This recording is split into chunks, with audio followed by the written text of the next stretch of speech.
The Deluxe craft lathe is like having an extra set of hands. Let me show you how this thing works. For crafting, it is just irreplaceable. So we untwist the little dial down here, and that loosens this. And let's get you, it's like a little sandwich on the top and the bottom. That loosens it so that you can move this and adjust it for long things and really short things. Okay, it holds awkward things beautifully. So for example, if I was painting my little finial here, then if I wanted to hold this while I painted all these stripes and doodads, I'll just back that out. I'm going to make sure that this side is pushed all the way in, and then I'll hold that, and I can, oops, get it off that. I just squish that in just a little bit until it's tight, and then I tighten that down. Okay, and then I can, it's got a spring right here on one side. So if I want to loosen it and adjust it, I just pull that back, and now I can get it maybe straight if I need it to be straight in there. Okay, and so then I can paint on all the sides as I'm going. This is especially convenient when you're doing banding, and let me show you how that works. So I'll just pop this out, and we'll pretend that this is the base of that. Not pretending, but it really is. Okay, I'll loosen that and I'll tighten it in. Get it nice and tight. Okay, so what's really nice is if you get a good round brush, okay, you can anchor your hand up here, and then your brush, when it's filled with paint, will just cup. It does a little kind of like a cups around something, so that you can go straight on and just do a turn and be painting while your other hand is turning. It's very convenient. Okay, it's great for rotating for details. So we have an ornament in one. Okay, and what's really kind of cool too, I'll take that out, and the ends of both of these, they have little foam washers so that it doesn't mar your surface. The ends are open, and that means that the head of ornaments and things that have holders attached to them fit easily. Okay, so I can pop those in, change them. There's two different size holes. And then I'll just cinch that right on in there, get it even. Now to get it even, what we're going to do is we're going to adjust it, and I'm going to spin it and see if it looks like it's spinning straight. Notice all the straight lines on here. Before I knew about the lathe, I had to do all my lace ornaments in these, oh, I don't know what you call them. I had to do them in a scallop fashion because I was unable to do straight lines. And if you notice how wavy and how bad this straight line is, and notice how pretty these straight lines are, it allows you to have control as you're painting. The other thing it does, I don't know if you've painted on ornaments before, but when you start getting into dots, when dots go on cold things or stroke work, what happens is the cold thing doesn't it doesn't absorb the water, and so your dots are going to stay wet for a really long time. So as you're anchoring and dotting, then what's going to happen is you're going to be able to keep working all the way around and get all of your dots done without touching it with your fingers.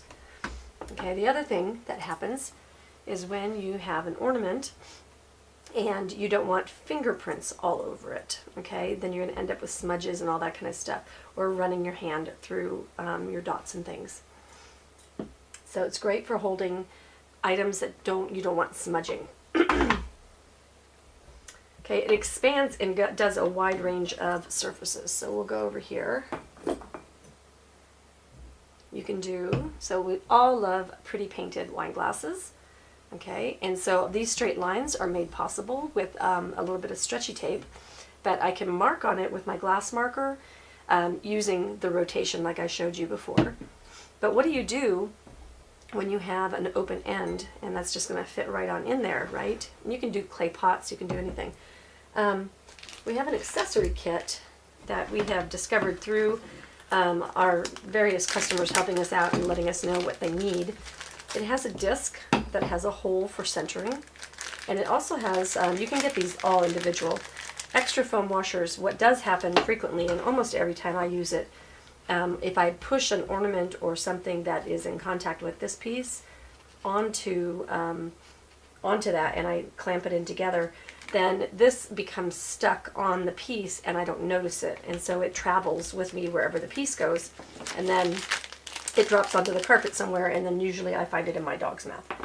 Okay, so one of the things that, skipping ahead to this, we'll cover the accessories first. This little wheel in here is really flat and it's a little bit difficult to get at. But you notice that it's just a little nut and stuff. So what we, one of our customers, thankfully, emailed us and said that her husband had worked out finding one that was the right size that had a little holdy-on thing right there. So now it's not a little flat washer, and it's a little bit easier for our hands to grab. Okay, and then that brings us to our disc. So we're going to put our metal disc here, and I'm going to center using the centering, and then I'm going to back that out just a little bit more, and right about there. Okay, and I want to keep that centered. This disc is designed to be as big as it can be. Okay, now before I'm worried about centering this, I'm just going to get it locked down. I'm going to center the base because I can see through that glass. And then I'm going to center the glass. There we go. Okay, so now you can do even wine glasses and things like that. Okay, you can flip it around.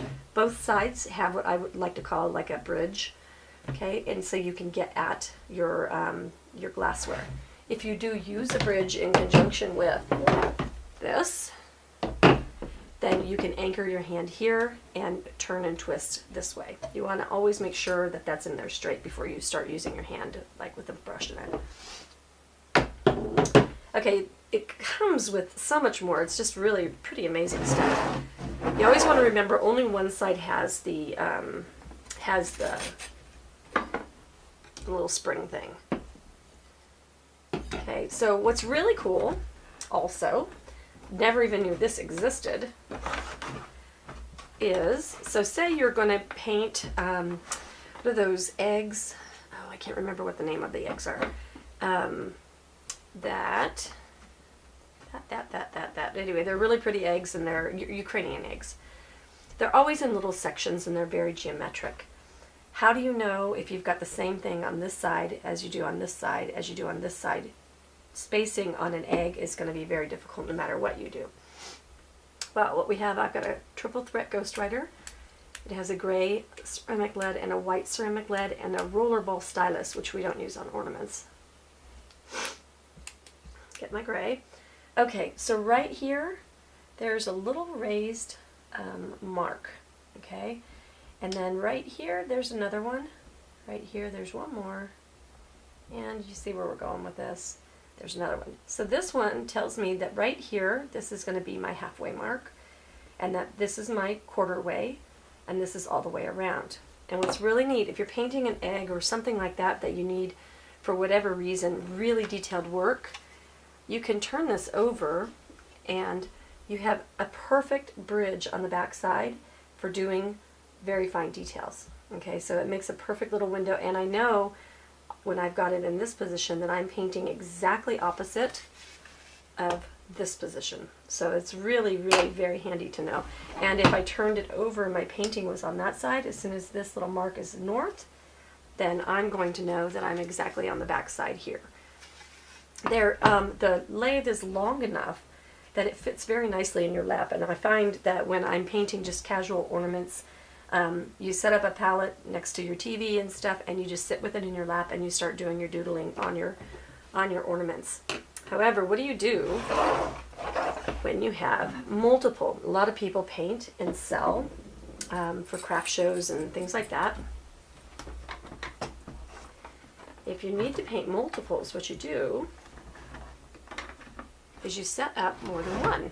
Okay, I would never have less than 3 myself. Start with one and add on, because when you need it, like, you know, doing multiple glasswares, if you're etching on glass or anything like that, then you need to have your multiples. You know, if the dots are drying and the things are going and whatever. 3 is the perfect number because it keeps them, in case in point, my foam washers were missing on this one. Yeah, I would always suggest buying at least one set of extra foam washers because I can't tell you how many times mine have come up missing.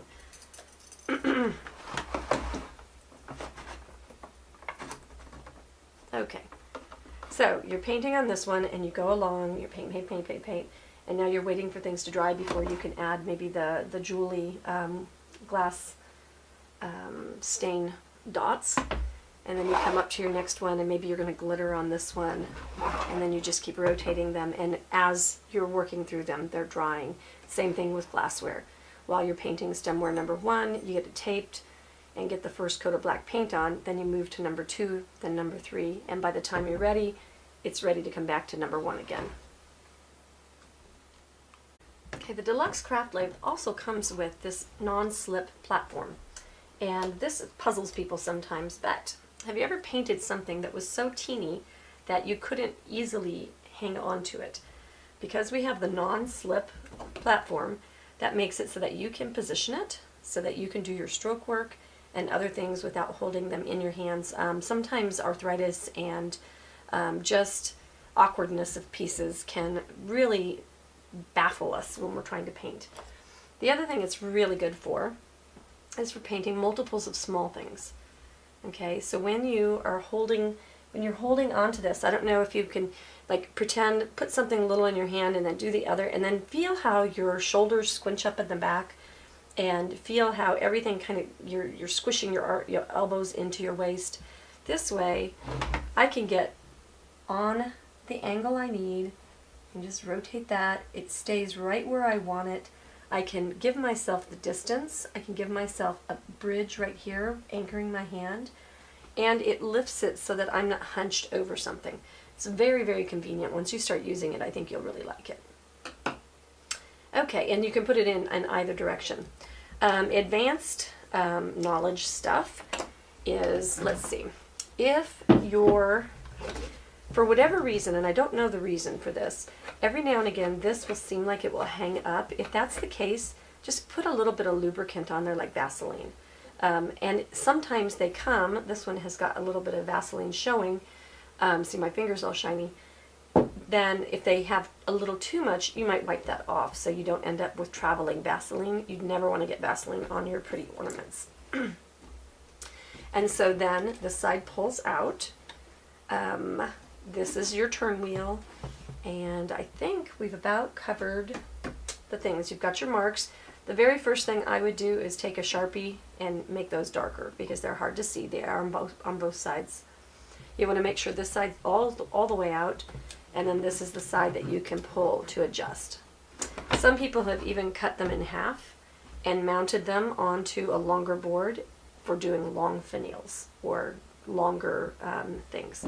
So there's a lot of variations. It is definitely an extra pair of hands, and I think that you're going to find painting these difficult things a little bit easier.